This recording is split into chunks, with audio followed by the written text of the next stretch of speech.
زمانی هلبستا بلبل دلشادی یا سیدای تیرش نویسارا حسین محمد بەشێ سێیەم ڕەنگدێر لە هەلبەستێدا هەژمارێکە پەیوێن ڕەنگدێرجی هەنە بۆ نمونە کوور، دوور، مەشهور، گران، تەرەز، خراپ وەک گۆ دیارە پرانیا ڕەنگدێرên هەلبەستê di rewşa xwe ya xerû de ne lê her wiha ڕەنگدێرek di rewşa berhevdanê komperatîv de jî heye got Kurdî de paşgira tir digire xweştir. Piraniya rengdêrên helbestê li gel formên cuda yên lêkerê bi taybetî li gel ew e hatine xebitandin. Derdê me giran e, birîna me kûr e.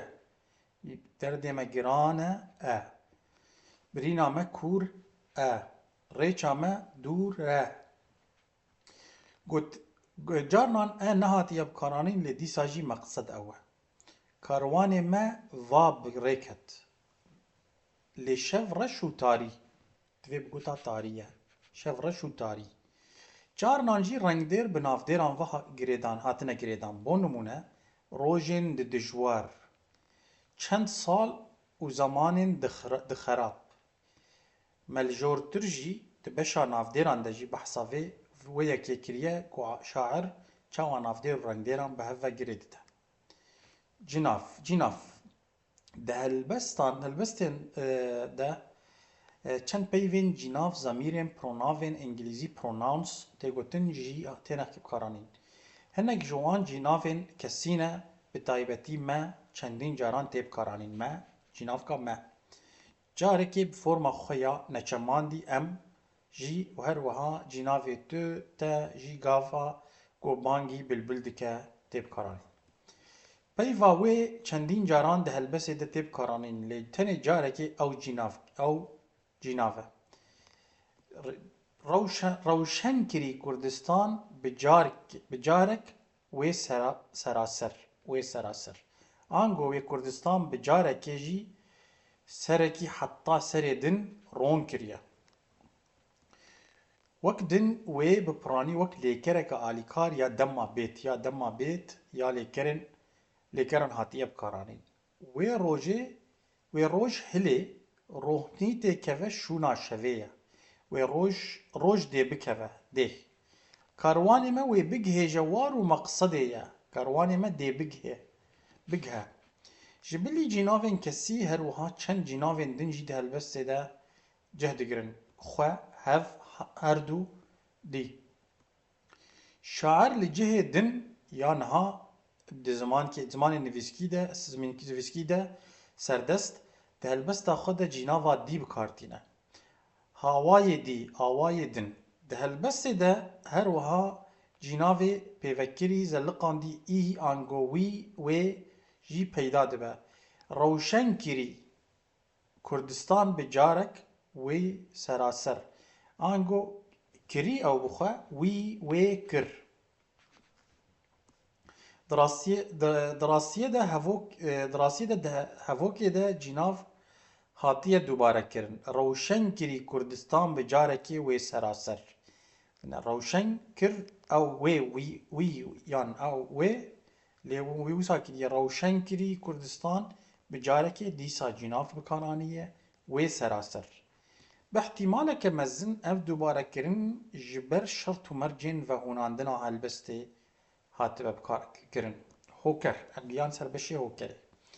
Hoker di helbestê de her wiha çend hoker bi îngilîzî adverb jî hatine bikaranîn. Piraniya wan hokerên demîn e.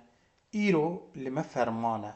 Geh tarî û geh duman e û geh rewşen û nûr e. Geh jî carnan hin caran tê wateya wan geh. Piştî wê stêrê bi xwe berbanga sibê ye. Rewşenkirî Kurdistan bi carekê hoker e. Umîd me herdem ji serdarê berzan e. Lê her wiha hokerên cihî di nav helbestê de peyda dibin. Wek hokerên cihî jî gorî te bin bilbil ji ser darê tu wer xwar hokereke cihî ye. Stêra sibê îro ji şerqê li me da der hokereke sibî ye. Rewşenkirî Kurdistan bi carek wê seraser, seranser, sertaser, ji serekê ta serekî din, ji aliyekê heta aliyê din, di hevokê de heman demê de hokera demî bi carekî hajî heye. Hokera geh geh ya helbestê de bi kar hatî dikare her wiha hokera cihî jî be ji ber gotwateya wê ji bilî carnan hin caran hokera demî her wiha dernan, hinan deran, cihnan, hin cihan jî de heye. Lê di helbestê de geh geh bi zelalî wek hokereke demî hatiye xebitandin. Her wiha hokereke awayî çawaniyê di helbestê de cih dikire. Sermaye teres kulliyên di berfê her dibarî her. Eva ya hokereke awayî ye. Yan jî çawaniyê ye. Di hevokê de her bi wateya bi berdewamî hatiye bikaranîn ango hokereke awayî çawaniyê ye. Niha em hatin ser diyarkira. Diyarkir. Li careke din jî ya helbestê peyva her hatiye xebitandin. Bahoze çelapek têne me ji her çar kenar. Di vê hevokê de her ne hokere lê diyarker e. Bi îngilîzî determiner. Di helbestê de diyarkereke din jî peyda dibe. Beytik malik ev e. Da pêk ve mijûl bin bi xwe çend rojên di dijwar. Li vê derê çend mebesta ji çendê ev hinek, hindek û ew jî di vê haletê de hevokê de diyarker e. Niha bên ser daçeka. Daçek. Hemû pêşdaçekên bingehîniyê kurmancî di helbestê de cih dikirin. Bi fetl û ger û dewre. Bi fetl û ger û dewre. Bi. Di diyezdanê dilovan. Ji sira bayê sibaye. Li me ferman e. Li ser gerdenê şûr e. Wek di kurmanciya navendî de pêşdaçeka bo di helbestê de li gel pêşdaçeka jê bi awayê ji bo hatiye bikaranîn. Meydane ji bo hirç ji bo ne bo hirç tenê gotî ji bo hirç. Û çeqel û rovî û keftar ji paşdaçekên bingehîn tenê ve bi awayek em behsa paşdaçeka dikin bi awayekî bêguman di helbestê de peyda dibe. Bo nimûne da pêk ve mijûl bin.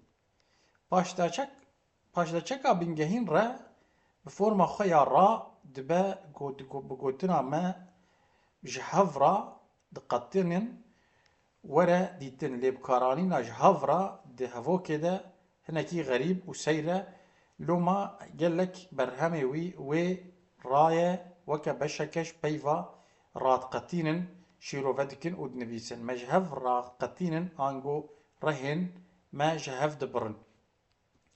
Paşgira bingehîn de yan da di helbestê de naye dîtin. Wek di helbestan de bi awayekî giştî paşdaçeka dê bê paşdaçeka de hatiye bikaranîn. Diyezdanê dilovan, lîşûna diyezdanê dilovan de. Hinek daçekên pêkhatî hevdanî yên din jî di helbestê de cih dikirin piraniya wan ji pêşdaçekekê û hin peyvên din hatiye çêkirin bo nimûne digel ji hev.